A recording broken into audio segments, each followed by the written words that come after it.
relation and functions.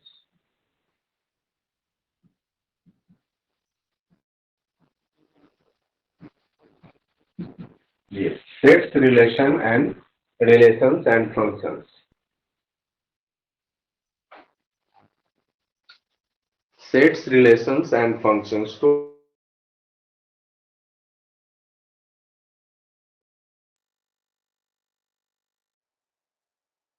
definition: the collection of well-defined objects is called set. The collection of well-defined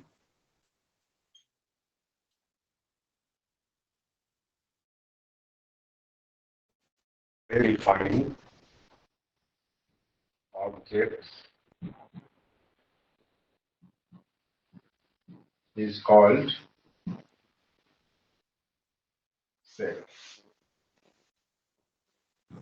ये set का definition हो गया. The collection of well defined objects is called set.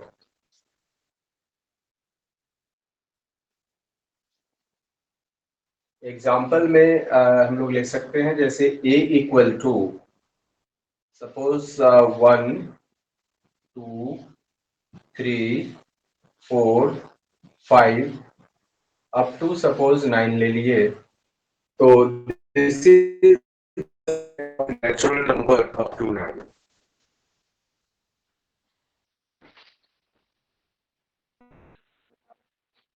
ठीक है.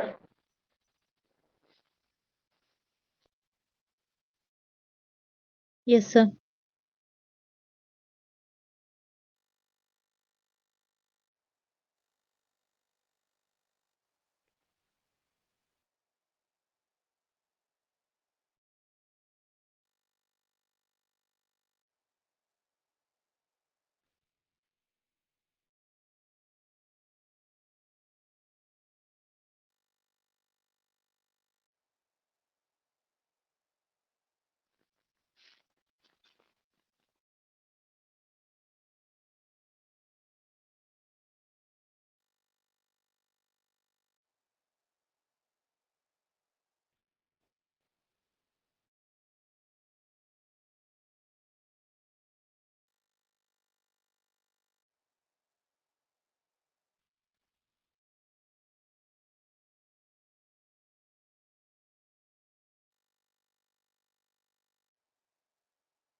Next proceed करें आगे. Yes, sir.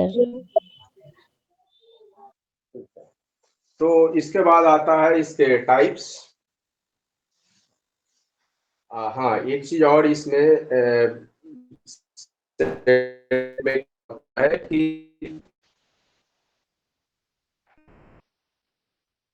एक set को जो रिप्रेजेंट करते हैं, रिप्रेजेंटेशन ऑफ सेट्स बोलते हैं इसको. Representation of sets.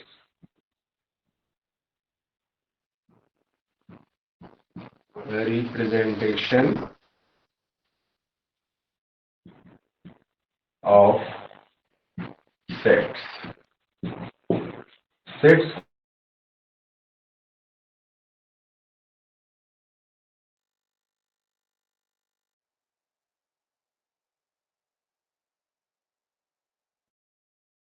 सर आपकी आवाज कट जा रही है.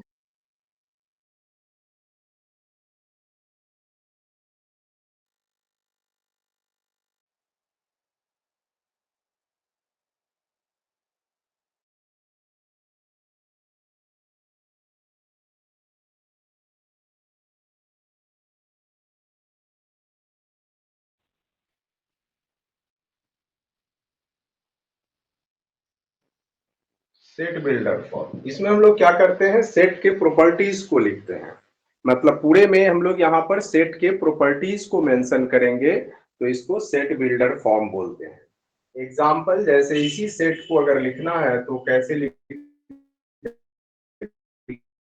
x such that x belongs to natural number. Natural number x less than equal to 9, 9 से छोटा वैल्यू है तो b equal to x such that, ऐसे कोई भी नाम दे सकते हैं, बी सी डी कुछ भी। मेन बात ये है x such that x belongs to natural number x less than 9 equal to 9, 9 and 9 से छोटा जो भी वैल्यू है उसको हम लोग लिए हैं यहाँ पर। तो इसलिए इस प्रॉपर्टीज को, जहां की सेट का प्रॉपर्टीज लिखते हैं उसको बोलते हैं सेट बिल्डर फॉर्म। और टेबुलर फॉर्म में सिर्फ एलिमेंट को लिखते हैं। टेबुलर फॉर्म में क्या लिखेंगे, सिर्फ एलिमेंट को लिखेंगे। सेट बिल्डर फॉर्म में उसी एलिमेंट के प्रॉपर्टीज को लिखते हैं, मतलब सेट के प्रॉपर्टीज को लिखते हैं।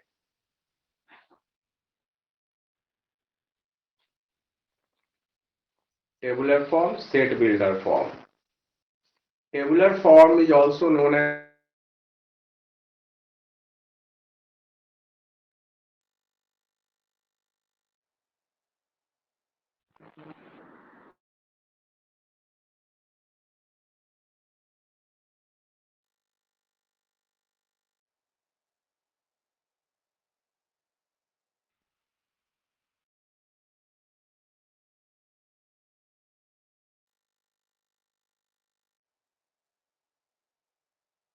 वीडियो भी चला जा रहा है ना। वीडियो नहीं आ रहा है।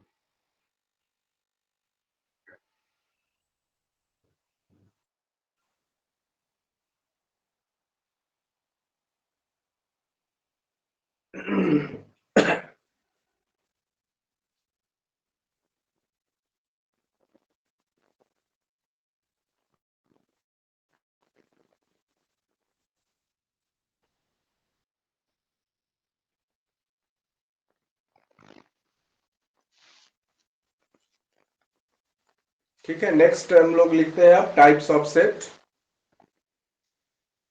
Yes sir.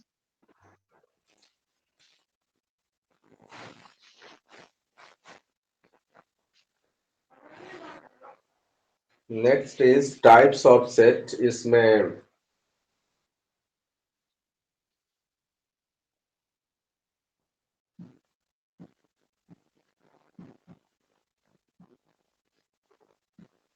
Types of sets, first one is null set, NULL null set, oblique void set. इसको वॉइड सेट भी बोलते हैं या empty set.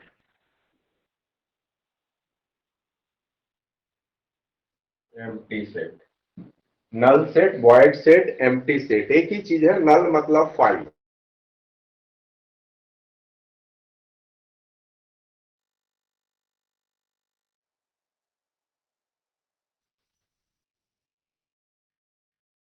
The set in which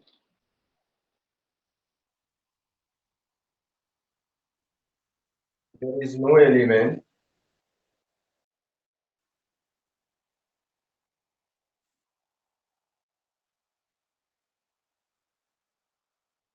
there is no element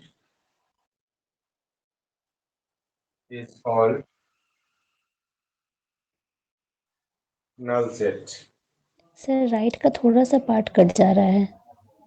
अच्छा, राइट का। आपका मिडिल से स्टार्ट हो रहा है तो वो राइट वाला, जी जी अब दिख रहा है सर। ठीक है, the set in which there is no any element is called null set. जिसमें कोई एलिमेंट नहीं हो, it is denoted as five. Five से डिनोट करेंगे। अब आप फाइव को कर्ली ब्रेसेस में भी नहीं लिखिए तो सिंगलटन सेट हो जाता है, इसलिए फाइव ऐसे ही रहता है।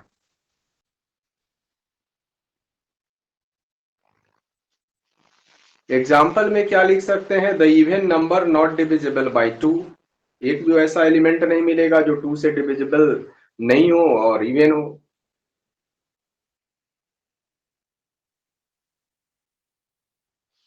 तो एग्जाम्पल में हम लोग लिख सकते हैं, एग्जाम्पल सी एक सेट का नाम दे देते हैं, x such that x belongs to even number, x belongs to even number not divisible by not divisible by 2, 2 से डिविजिबल नहीं हो और वो इवन नंबर हो, वैसे सेट को यहाँ पर बोलेंगे दिस इज 5, वो 5 हो जाएगा। डिविजिबल तो 2 से होना ही है, अगर 2 से डिविजिबल नहीं है तो फिर वो क्या है,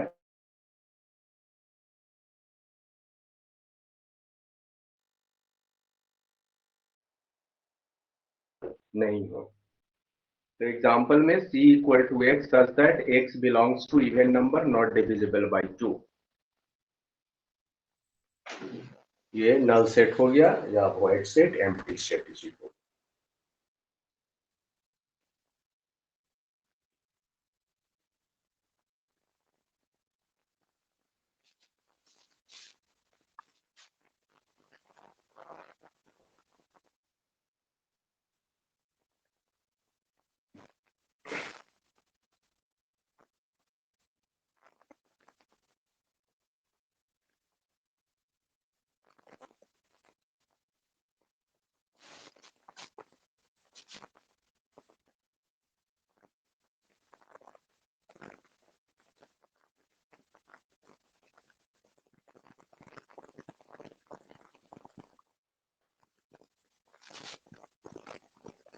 वो कैसे?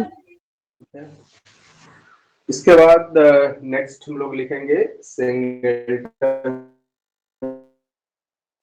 सिंगलटन नाम से ही क्लियर है, जिसमें से only one element.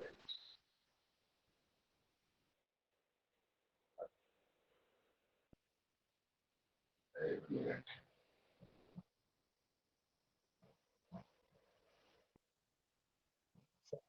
Singleton set means the set which contain only one element। आवाज आ रही है अभी?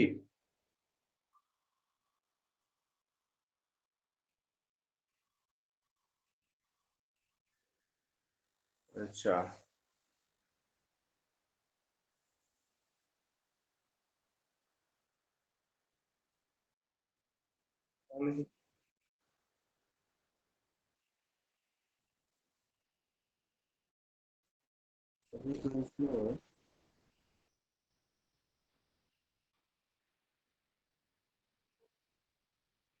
एक मिनट देखते हैं फिर से।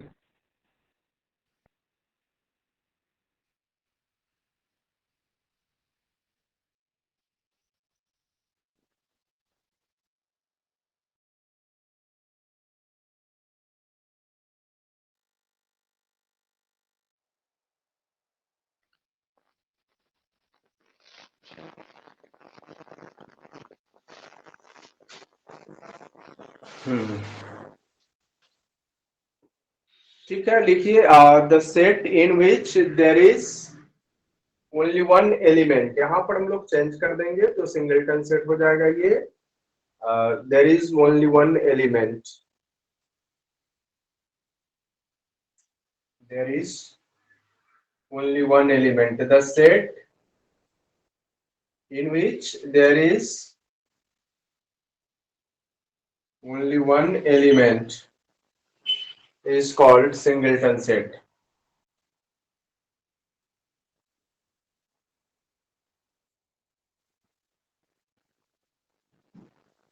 एग्जाम्पल a इक्वल टू कोई भी एक नंबर ले लिए, सपोज हमने लिख दिया 4, तो इसमें सिंगल एलिमेंट हो गया, so it is singleton set.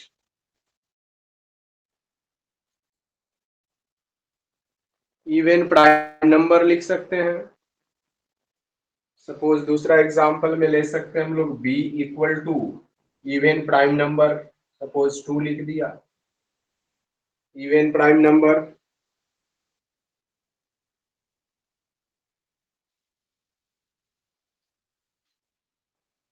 The set in which there is only one element is called singleton set. Example a equal to 4 या b equal to 2, तो इसमें सिंगल एलिमेंट मिलेंगे, so it's called singleton set.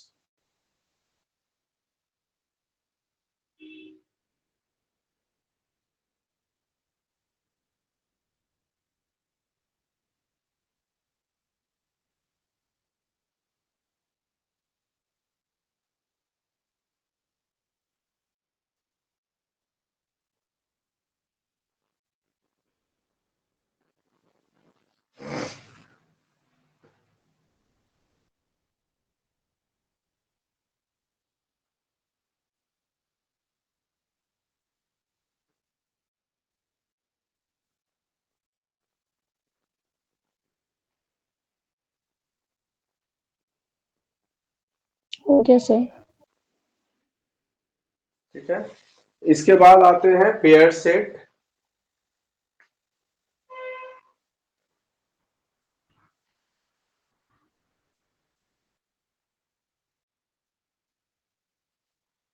Next is pair set.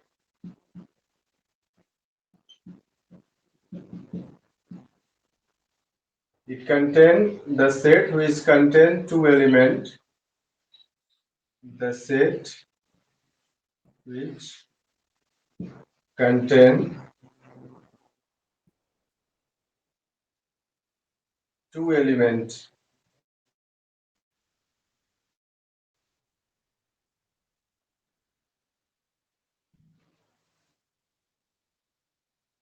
is called pair set.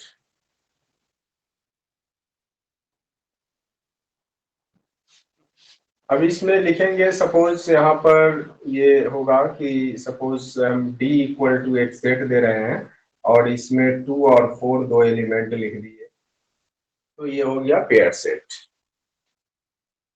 Means the set which contains two elements is called pair set. Two elements means दो element एक साथ, कोई भी दो element रहेगा, वो कोई जरूरी नहीं कि नंबर में रहे, वो अल्फाबेट में भी रह सकता है, तो उसको बोलेंगे पेयर सेट। तो अभी तक हम लोग देखे null set means empty set उसको बोलते हैं, वाइड सेट बोलते हैं, ठीक है। और दूसरा हम लोग देखे सिंगलटन सेट, और सेकंड अभी पेयर सेट देखे।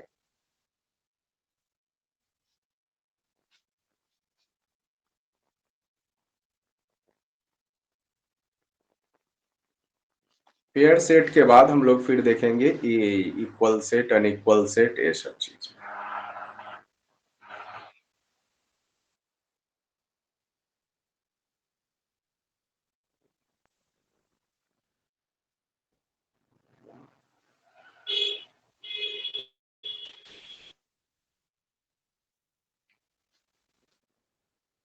पेयर सेट के बाद क्या बचा, नेक्स्ट अब चलते हैं इक्वल सेट।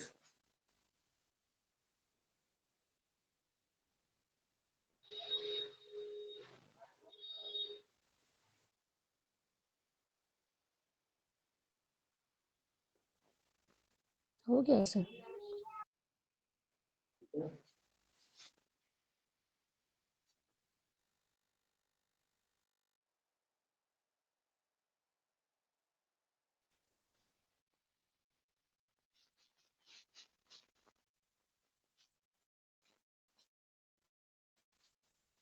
इक्वल सेट,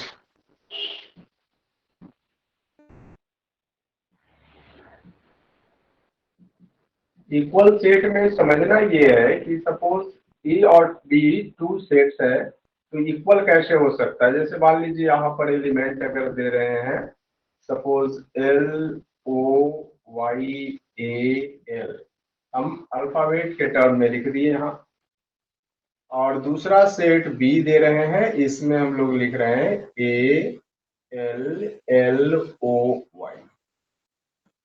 ये दोनों इक्वल सेट हो सकता है या नहीं, ये देखना है।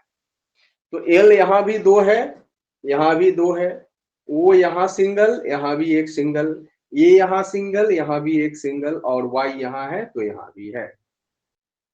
मतलब LOL and LY both are equal sets. Element जो है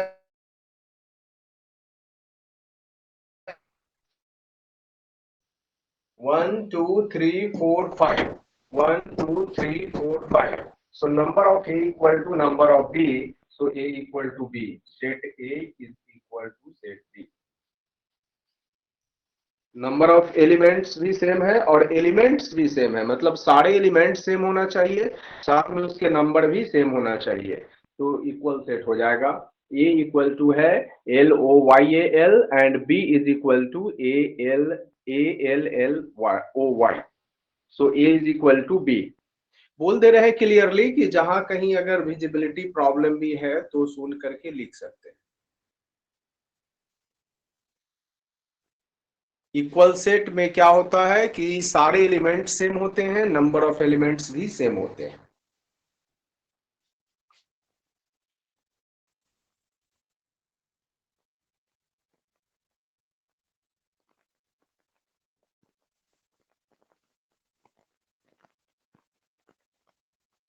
हो गया है सर।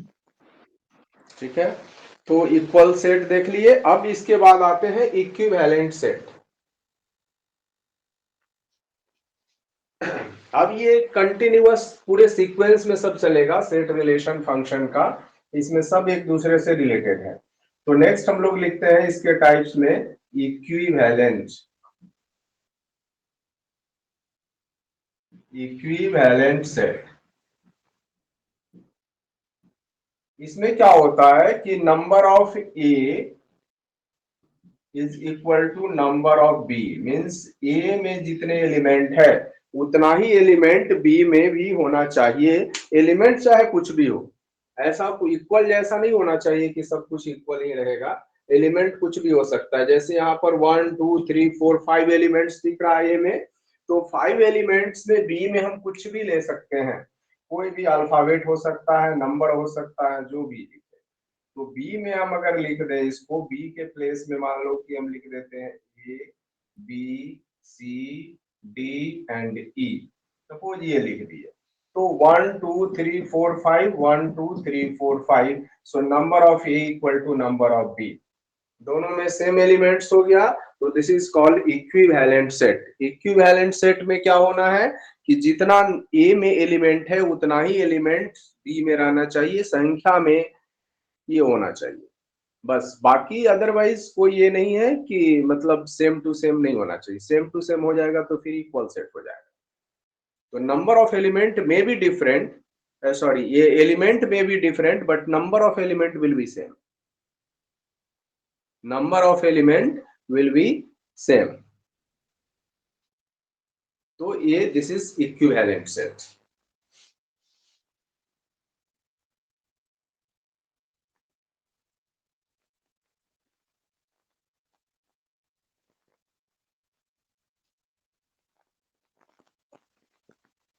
हो गया। ठीक है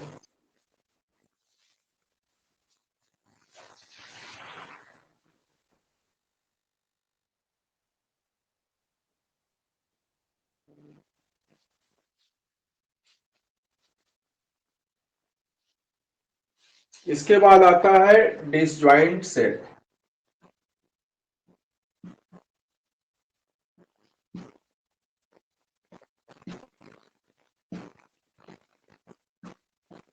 इसमें क्या होता है कि एक सेट ए है और उसका इंटरसेक्शन मतलब हम अगर इसमें बात करें कि ए इंटरसेक्शन बी या ए डिफरेंस बी सॉरी ए डिफरेंस बी मतलब ए और बी का डिफरेंस में अगर 5 हो तो डिसजॉइंट हो जाता है जैसे ए का एलिमेंट ए के एलिमेंट में हम अगर सपोज यहाँ लिख दे ए बी सी डी और बी के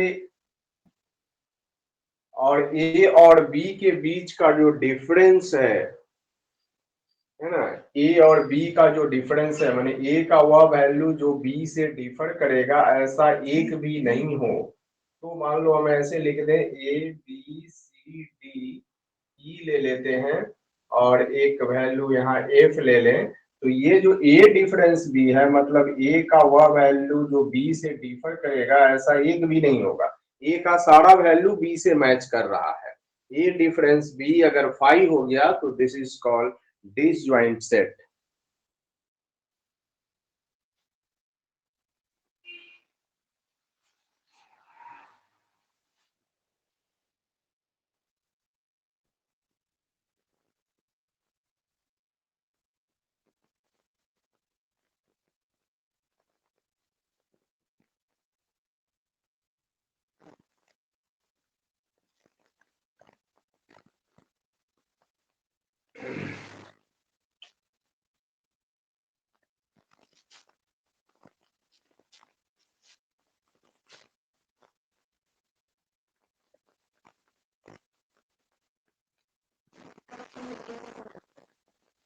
नेक्स्ट इसके बाद हम लोग चले फाइनाइट सेट और इनफाइनाइट सेट, है ना?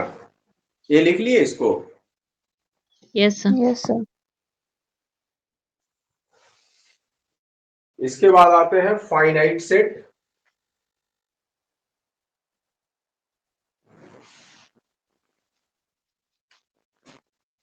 में लिखेंगे फाइनाइट सेट। फाइनाइट सेट का मतलब number element is countable. The set in which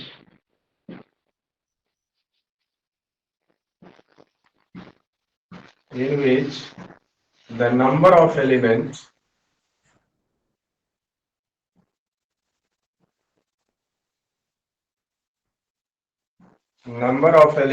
is countable.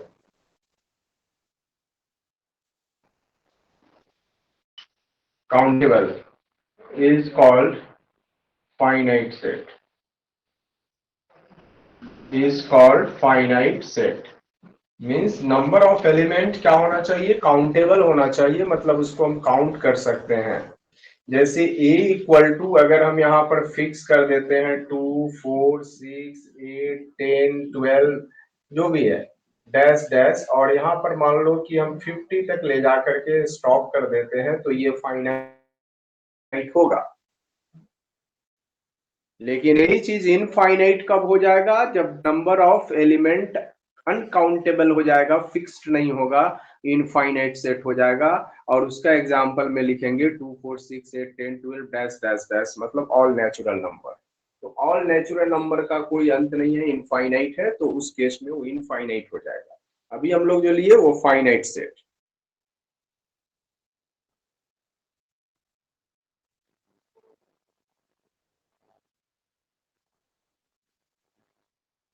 Finite set. The set in which the number of element is countable is called finite set.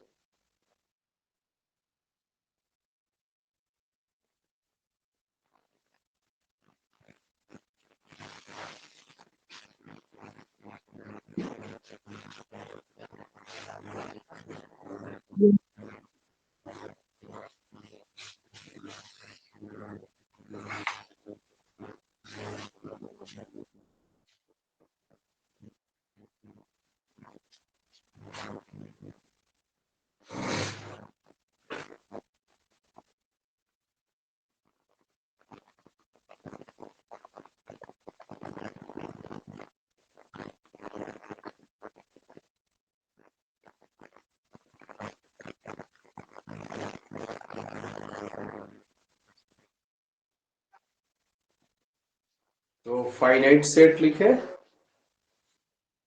Yes, sir. Then infinite set.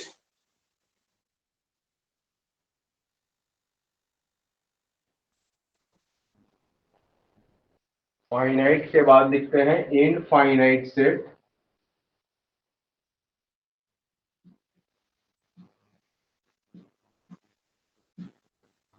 Infinite set.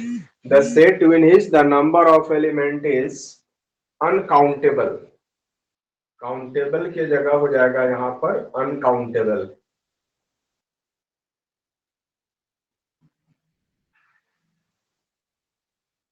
इसमें क्या हो जाएगा? Uncountable हो जाएगा, तो इसको बोलेंगे हम लोग इनफाइनाइट सेट।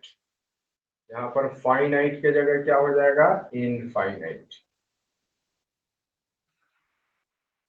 अब इसमें जो एलिमेंट लेंगे, यहाँ पर जो 50 डाल के रखे हैं उसको हटा देंगे, डैश डैश डैश यहाँ पर ऐसे क्लोज कर देंगे। या फिर ऐसे लिख सकते हैं कि a equal to x such that x belongs to natural number.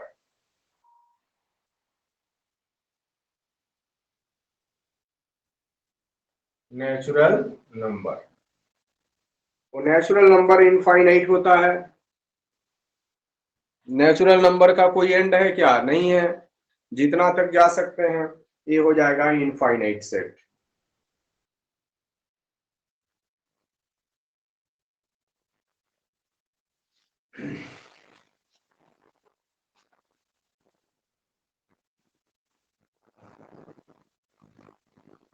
ठीक है, तो ये इनफाइनाइट सेट लिख लिए। Yes, sir.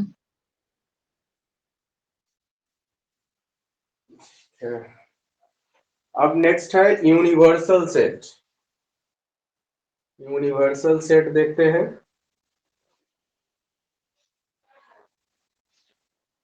पूरा सीक्वेंस को रखना है ऐसे करके। यूनिवर्सल सेट में क्या होगा? यूनिवर्सल सेट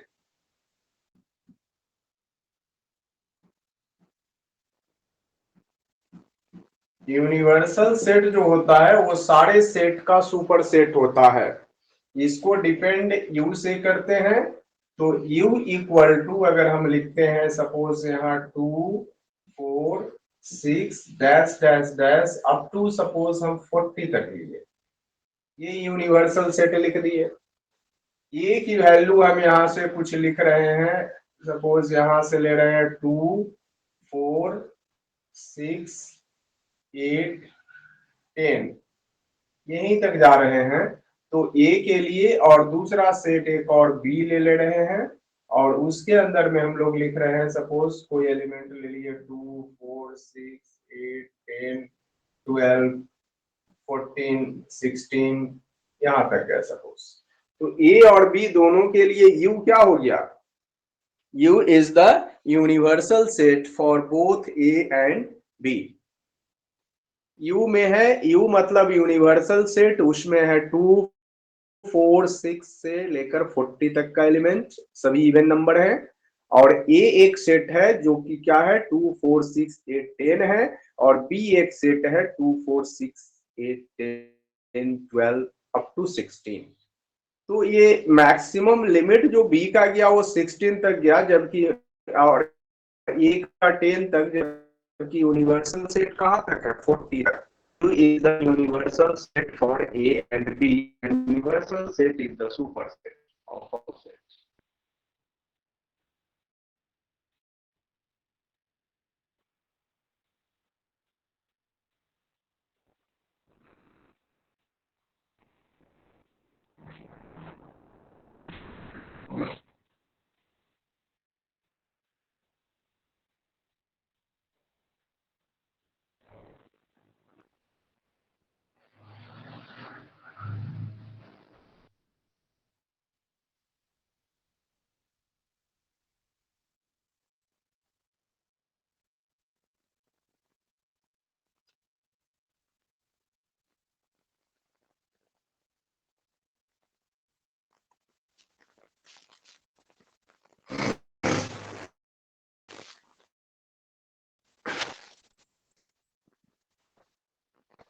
यूनिवर्सल सेट लिख लिया।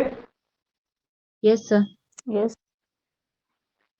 यूनिवर्सल सेट के बाद आते हैं इसमें सबसेट सुपरसेट।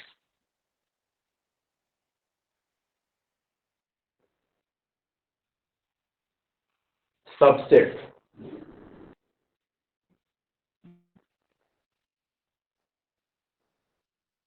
सबसेट क्या होता है? सबसेट होता है जैसे ए में हम एलिमेंट अगर कुछ लिखे ऐसा, जैसे 2 4 6 8 10, और बी में एलिमेंट लिख लेते हैं suppose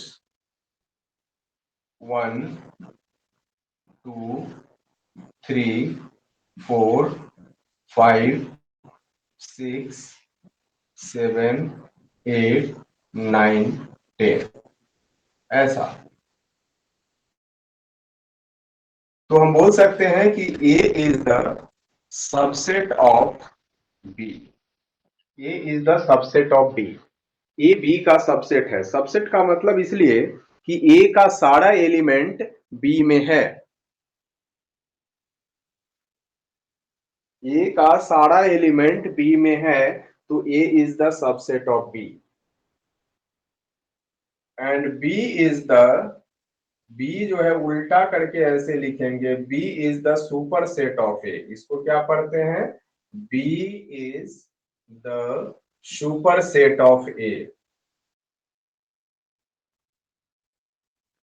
B is the super set of A. और इसको क्या पढ़ेंगे? ये जो है हमारा A is the subset of B. A is the subset. A is the subset of B. B is the superset of A. तो A में 2, 4, 6, 8, 10 आ गया। B में क्या है? 1 से लेकर 10 तक का नेचुरल नंबर। तो बोलेंगे A का सारा एलिमेंट B में दिख रहा है ना, Yes, sir. Yes, sir. इसलिए is the subset of B। But B क्या है? B is the superset of A। ठीक है, ये लिखिए। इसके बाद बताते हैं प्रॉपर सबसेट और प्रॉपर सुपरसेट।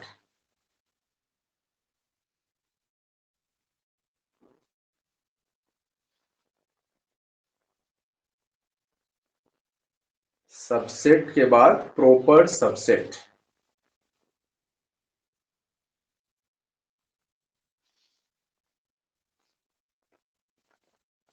डिफरेंस क्या होता है? देखिए, सबसेट और प्रॉपर सबसेट में डिफरेंस क्या होता है?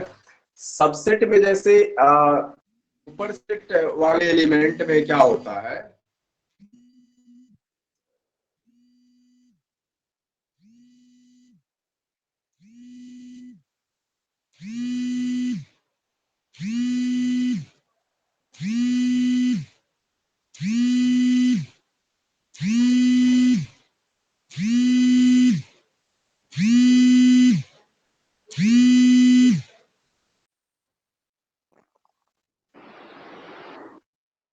तो एक्चुअली कॉल आया था एक अभी, इसलिए वो दिखा रहा था।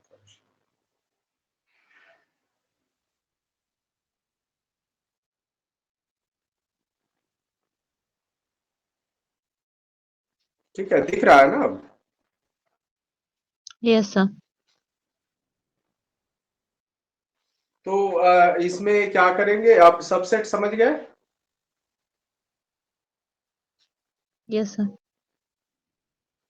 सबसेट के बाद अब प्रॉपर सबसेट बता रहे थे कि प्रॉपर सबसेट में क्या होता है। ये सबसेट था, अब इसमें प्रॉपर सबसेट, प्रॉपर वर्ड लगा दीजिए तो ये आ गया प्रॉपर सबसेट। इसमें क्या होता है?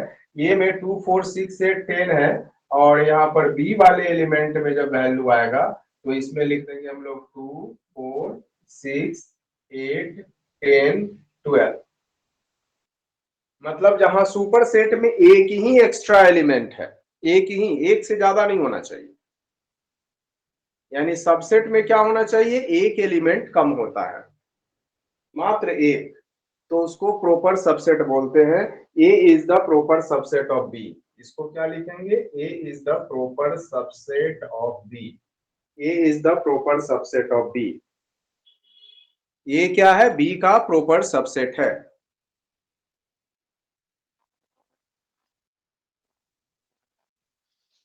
ठीक है, समझ गए? A is the proper subset of B.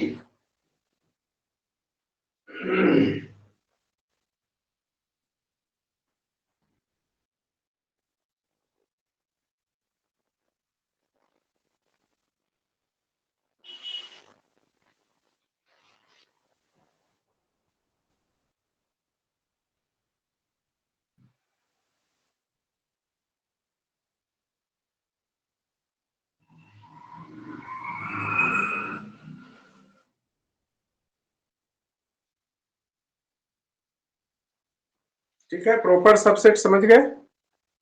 Yes, sir.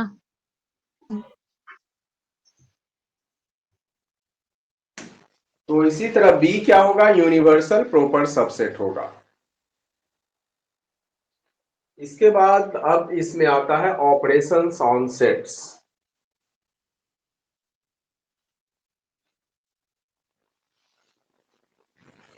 Operations on set.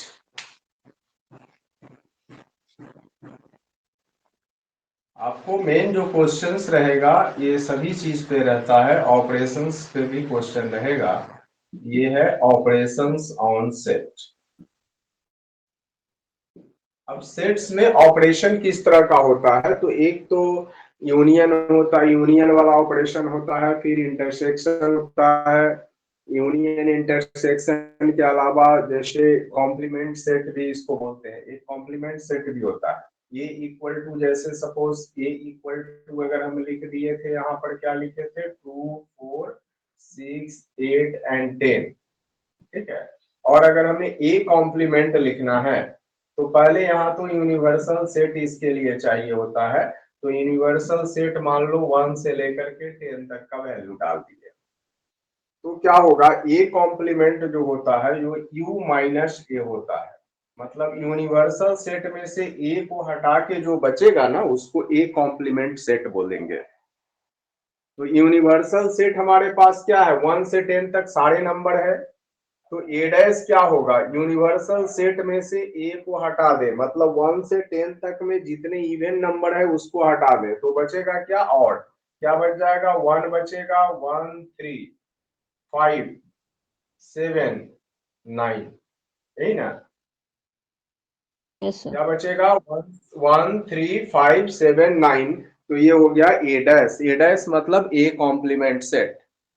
Complement set का मतलब ये कि यूनिवर्सल ए कॉम्प्लीमेंट अगर लिखना है तो यूनिवर्सल सेट वहां पर होना चाहिए, ठीक ना। और यूनिवर्सल सेट में से सेट ए के सारे एलिमेंट को हटा दीजिए, रिमूव कर दीजिए, तो whatever the remaining element is called A complement. तो यूनिवर्सल सेट में देख रहे हैं 1 से 10 तक का नंबर दिया है और ए में है 2 से 10 तक इवन नंबर। तो ए कॉम्प्लीमेंट क्या होगा, यूनिवर्सल में से ए को हटा दिए, जो बचा वो ए कॉम्प्लीमेंट हो। इसको बोलते हैं कॉम्प्लीमेंट्स सेट। मतलब ऑपरेशन में पहला काम ये कर लिए, कॉम्प्लीमेंट निकाले।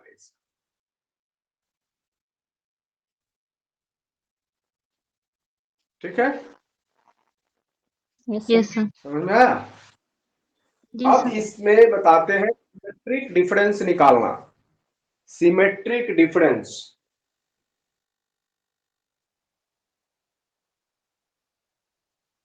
डिफरेंस पर अगर बात कर रहे हैं तो फिर हम लोग निकालते हैं पहले symmetric difference. Symmetric difference SYMMETRIC, symmetric difference. Symmetric difference, symmetric difference को डिनोट कैसे करेंगे, ये ट्रायंगल शेप में रहेगा और ये B, A symmetric difference B. तो इसको कैसे निकालते हैं, A difference B union B difference A.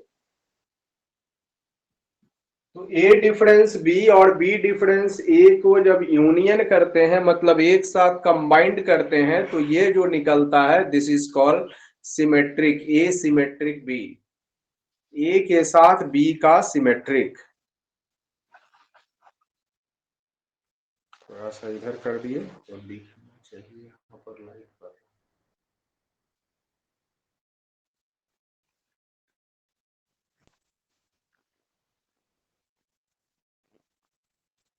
A symmetric B, symmetric का सिंबल दिख रहा है, ट्रायंगल जैसा होता है। ए सिमेट्रिक बी ऐसे है, इक्वल टू बोलेंगे, ए ट्रायंगल जैसा रहेगा और ये बी, ए सिमेट्रिक बी पढ़ते हैं इसको। ट्रायंगुलर शेप बीच में दे देते हैं ए और बी के बीच में, this is called A symmetric B. और फॉर्मूला क्या हो गया, ए और बी का डिफरेंस यूनियन बी और ए का डिफरेंस, दोनों को मिलाकर सिमेट्रिक डिफरेंस बनता है। कैसे, अब एक एग्जांपल के थ्रू दिखा रहे हैं। ए में हम सपोज वैल्यू ले रहे हैं 1 से लेकर 1 2 3 4 5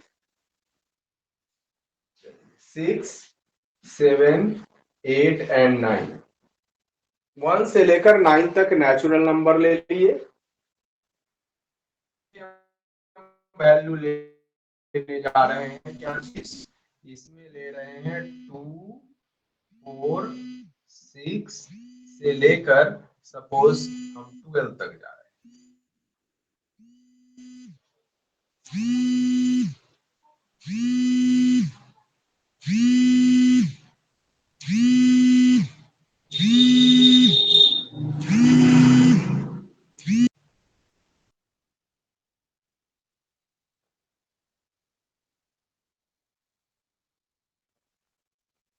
इसमें हम लोग जा रहे हैं कहां से, 2 से लेकर के 12 तक का वैल्यू ले रहे हैं और ए में 1 से लेकर के 9 तक का वैल्यू है और इसमें 2 से लेकर तक का इवन नंबर का वैल्यू है 2, 4, 8, 10, 12 तक जा रहे हैं।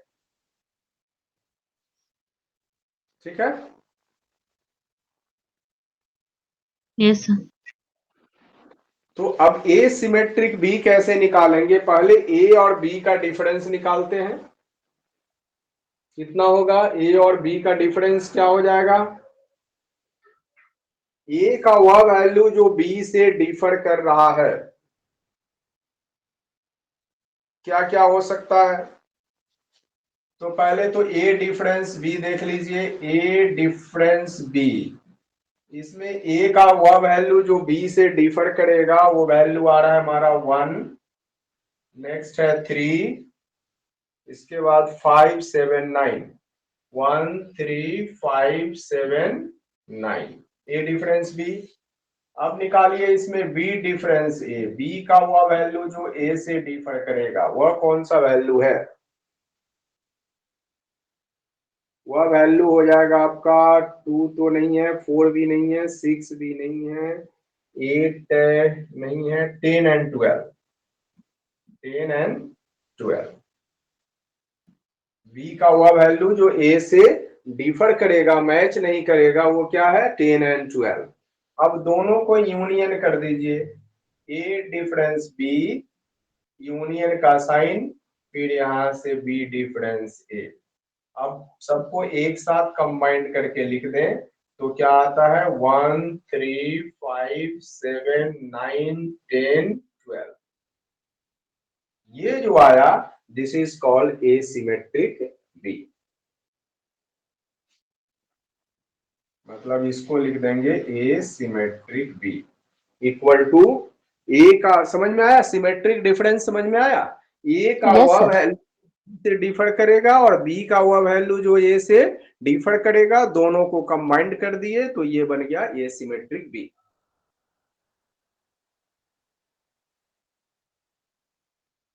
ये सिमेट्रिकल ऑपरेशन, सिमेट्रिक डिफरेंस पढ़ते हैं इसको।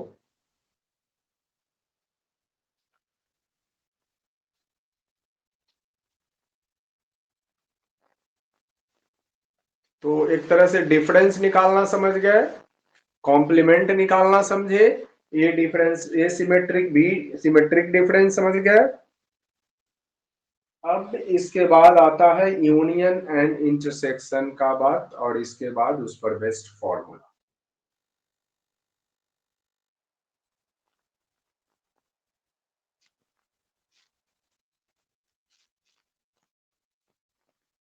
यूनियन मीन्स क्या करते हैं, कंबाइंड करते हैं।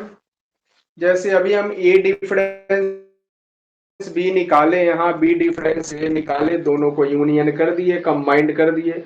यूनियन में कभी भी ये देखना है रिपीटेशन नहीं होता है, तो एक साथ वैल्यू आ गया, यूनियन हो गया।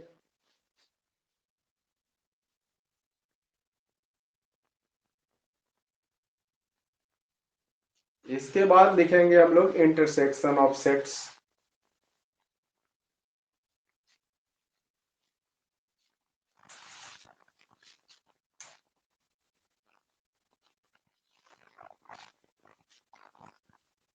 Intersection of set,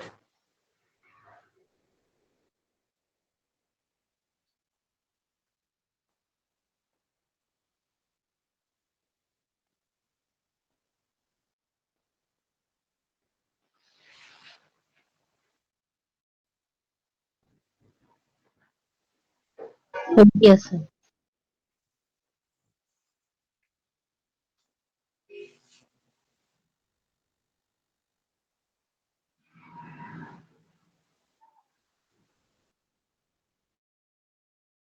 intersection of sets में क्या करते हैं, ए इंटरसेक्शन बी।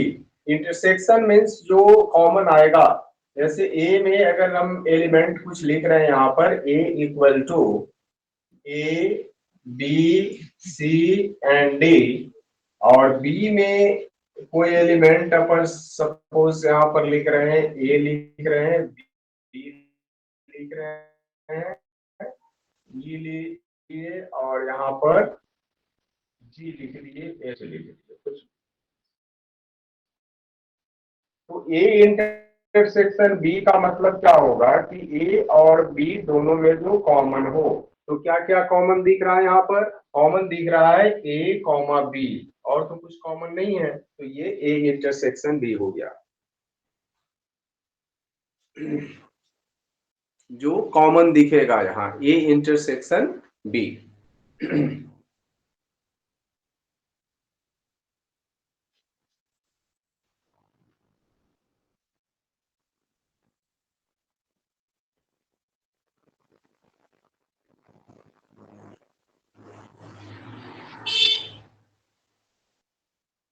ठीक है, अब इसमें हम लोग ए यूनियन बी, और अब इसका फॉर्मूला लिख देते हैं इंटरसेक्शन वाले पार्ट का। ठीक है, इंटरसेक्शन समझ में आ गया ना?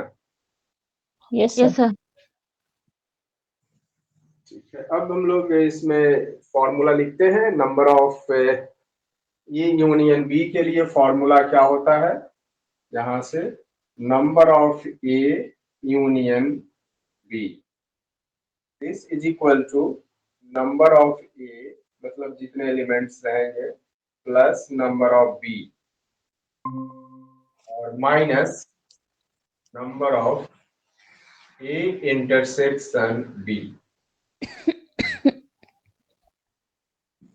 ये है number of A union B is equal to number of A plus number of B minus number of A intersection B. ये यूनियन के लिए हो गया, और जब इंटरसेक्शन के लिए निकालना होगा तो number of A intersection B, this equal to number of A plus number of B and minus number of A union B. ये है इंटरसेक्शन के लिए।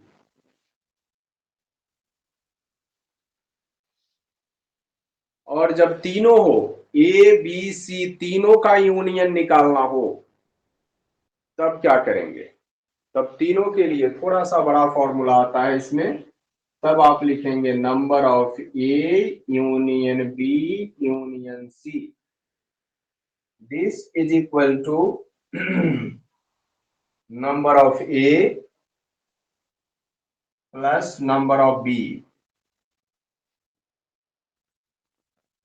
प्लस नंबर ऑफ सी, यानी तीनों आ गए, और minus number of A intersection B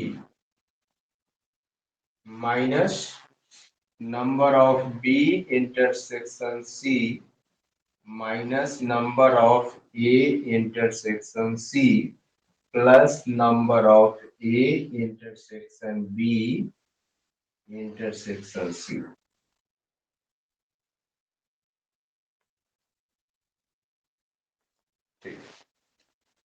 means number of A union B union C यदि रहेगा तो क्या लिखेंगे? Number of A plus number of B plus number of C minus A intersection B minus B intersection C minus A intersection C, मतलब तीनों का intersection plus number of A intersection B intersection C. और मतलब नीचे दिखाई नहीं दे रहा। Rules कैसे चलता है? पहले प्लस फिर माइनस। यस। पहले चलेगा प्लस, तीनों का प्लस रहेगा, फिर माइनस रहेगा दो का, इसके बाद तीनों का फिर एक जगह प्लस। ऑल्टरनेट ग्रुप है, प्लस फिर माइनस फिर प्लस। तो कैसे? ये ए बी सी तीनों का प्लस, फिर minus number of A intersection B, फिर minus number of B intersection C, फिर minus number of A intersection C, फिर plus A intersection B intersection C, तीनों।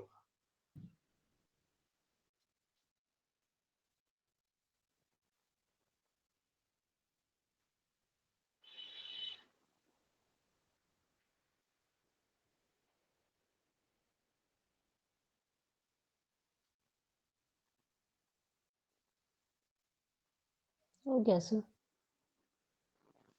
ठीक है, तो ये फॉर्मूला सब था। इसके बाद इसमें आता है वेन डायग्राम। जॉन वेन ने यहाँ पर ये चीज बताया कि दुनिया में कुछ भी जो भी प्रॉब्लम्स है उसको हम लोग ग्राफिकली प्रेजेंट कर सकते हैं। ग्राफिकली मतलब ग्राफ के थ्रू या पिक्टोरियल फॉर्म में प्रेजेंट करना। तो जॉन वेन ने ये सारे चीज को जितने हम लोग अभी फॉर्मूला में लिख रहे हैं सब चीज को उन्होंने पिक्टोरियल फॉर्म में प्रेजेंट किया, पिक्चर के फॉर्म में, इमेज फॉर्मेशन में। और जो डायग्राम बनाया उसका नाम उनके नाम पर, it goes after his name, and that is Venn diagram. John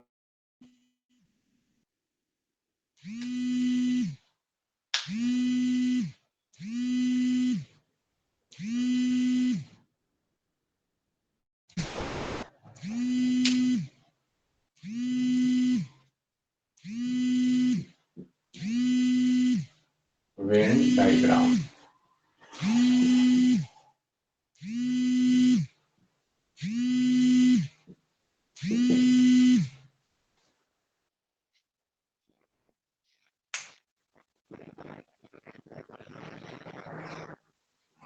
तो वेन डायग्राम में जॉन वेन ने जो मेथोडोलॉजी बताया, ये पूरे यूनिवर्सल सेट को उन्होंने बताया कि आप इस तरह से प्रेजेंट करें।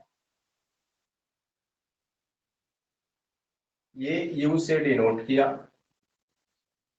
अब मान लो कहीं पर कॉमन एलिमेंट दिखाना है इंटरसेक्शन में, तो क्या बताया, जैसे मान लो कि हमें लिखना है यहाँ पर एक सेट है हमारे पास जिसमें 2, 4, 6, 8, 10 कुछ इस तरह से एलिमेंट है, और दूसरा सेट है जिसमें हमारे पास 1 से लेकर के 10 तक का एलिमेंट है। तो क्या करेंगे यहाँ पर, ऐसे केस में इन्होंने कहा कि चलो ठीक है, यहाँ पर 2 और 1 से 10 तक का एलिमेंट है तो 1 लिख दिया, यहाँ लेंगे, यहाँ से 4 ले लेंगे, 5 ले लेंगे, चलो यहाँ से 6 तो पहले से यहाँ है, फिर यहाँ पर 7 लेना पड़ेगा, 9 लेना पड़ेगा, है ना। चलो 9 तक ही एलिमेंट ले रहे हैं। तो ये इस तरह से इन्होंने बताया कि इसको ऐसे लिख दीजिए और इसको ऐसे लिख दीजिए अलग अलग सेट में। अब इसको अगर हमें कॉमन दिखाना है कि कौन सा एलिमेंट कॉमन होगा, तो कॉमन को लिखने का तरीका बताया कि वेन डायग्राम में उसको कैसे रिप्रेजेंट करेंगे। इन्होंने ये बताया कि आप इसको ऐसे लिख लीजिए जिसमें कॉमन वैल्यू एक साथ सेट हो जाएगा। वो ये होगा, जैसे 2 लिख दिए यहाँ पर, 4 इसमें नहीं आएगा तो चलो 1, 2 आएगा, 1, 2, 3।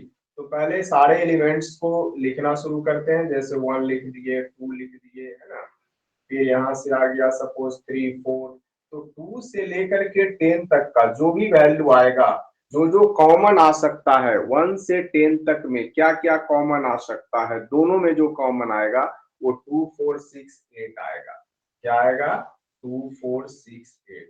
और इधर जो वैल्यू है इसमें 1, 3, 5, 7, 9 मान लो लिखा, ऐसे आ गया। तो होगा क्या कि दोनों में जो कॉमन वैल्यू है, ये हमारे पास जो एलिमेंट है वो क्या है, ए का एलिमेंट है सपोज, और ये जो हमारे पास एलिमेंट है वो क्या है, बी का एलिमेंट है। तो दोनों में कॉमन क्या बात आ रहा है, कॉमन ये आ रहा है। तो ये वाला पार्ट जो है ए का वो कॉमन है, तो इसको मान लो शैडो कर दिए, कुछ करके दिखा दिए कि ये जो है कॉमन एलिमेंट है ना। तो ये वेन डायग्राम में ये होता है कि कॉमन एलिमेंट को एक साथ घेर लेते हैं, उसको दोनों में आ जाएगा। और भी प्रोसेस हो सकता है जिसमें मान लो कि वैल्यू हम लिख ले रहे हैं, यहाँ पर एलिमेंट में ले ले रहे हैं, सपोज स्मॉल ए लिख लिए, सपोज यहाँ पर बी लिख लिए, यहाँ सी है, सपोज डी है, और इधर हमारे पास एक एलिमेंट ए है, इसको ऐसे लिख लीजिए। बी में मान लो कि हम ऐसा कुछ लेने जा रहे हैं जिसमें कि हम कॉमन एलिमेंट कुछ ले ले रहे हैं, मान लो ई लेते हैं। अब ये कॉमन एलिमेंट जो होगा यहाँ पर बी में, ये बी वाले पार्ट में हम मान लो कि लिख ले रहे हैं यहाँ पर, चलो कुछ और नाम दे देते हैं, जैसे एफ दे देते हैं, जी दे देते हैं। तो हमारे पास ए में जो एलिमेंट हुआ वो क्या हो गया, ए बी सी डी ई, और बी में एलिमेंट हो गया वो क्या हो गया, बी सी एफ जी। और दोनों में जो कॉमन एलिमेंट हो गया वो क्या हो गया, स्मॉल बी एंड सी, ठीक है ना। तो ए इंटरसेक्शन बी हम लोग क्या बोलेंगे इसको, ए इंटरसेक्शन बी किसको बोलेंगे, बी एंड सी को, ठीक है। तो ये कॉमन एलिमेंट को शो कैसे कर लिए, सेम सर्कल में दोनों को ला दिए, तो ये क्या बन गया, कॉमन एलिमेंट हो गया, मतलब ये इंटरसेक्शन पार्ट को शो करने का तरीका हो, ठीक है। Yes sir. तो वेन डायग्राम समझ में आया ना, कॉमन एलिमेंट को कैसे लिखना है।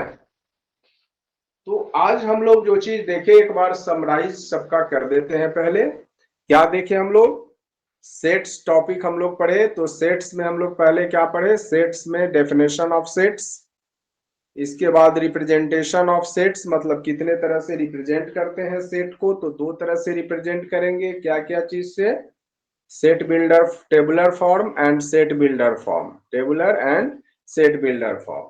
इसके बाद हम लोग फिर देखे टाइप्स ऑफ सेट, इसमें नल सेट जिसको एम्प्टी सेट भी बोलते हैं, वॉइड सेट भी बोलते हैं, सिंगलटन सेट, पेयर सेट, है ना, equal set, equivalent set, finite set, infinite set, है ना, यूनिवर्सल सेट। ऑपरेशंस वाले पार्ट में फिर आ गए, ऑपरेशंस वाले पार्ट में हम लोग यूनियन देखे, इंटरसेक्शन देखे, डिफरेंसेस देखे, सिमेट्रिक डिफरेंस देख लिए, कॉम्प्लीमेंट देख लिए, है ना, और यूनियन इंटरसेक्शन का फॉर्मूला देख लिए, वेन डायग्राम देखे, ठीक है। तो यस ये सर। सेट्स में ऐसे होगा। अब नेक्स्ट क्लास हम लोग सेट्स पे क्वेश्चन प्रैक्टिस करेंगे, फिर तब बढ़ेंगे आगे, मतलब रिलेशंस टॉपिक। अभी हम सिर्फ सेट्स को सिर्फ पढ़े हैं, सेट्स का क्वेश्चंस बनाना है हम लोग को, तो क्वेश्चंस अगले क्लास में हम लोग क्वेश्चंस कर लेंगे, ठीक है। Yes, sir. Yes sir.